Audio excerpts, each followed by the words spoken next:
هر کی از این ملک با طبع روانی می رود، مهر فیض‌آباد در دل با جهانی می رود.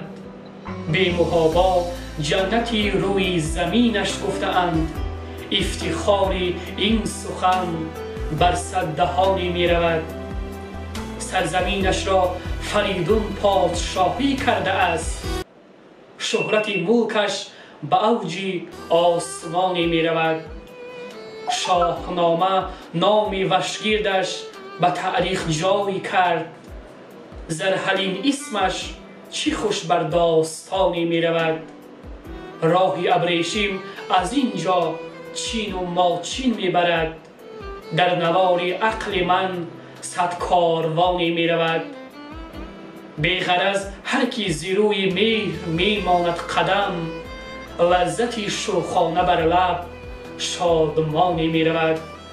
چون که مردان و زنانش بزمگوی و خوش سخن، این صفات مردمش بر هر مکانی می رود.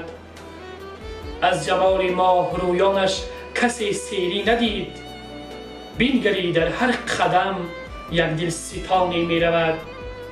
سوی من نیمی نظر سازد اگر آن ماه رو، سوی او صد تا نگاهی جاویدانی می رود.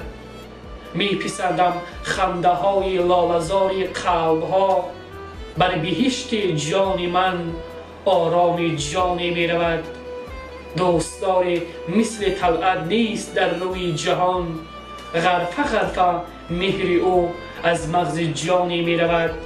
از وطنداری دیگر دردی نباشد زورتر، وقتی گفتن این سخن بر استخوانی می رود. حرف ما در وصف فیض‌آباد از بودش کم است، من امینم این غزل در قلبها جا می شود.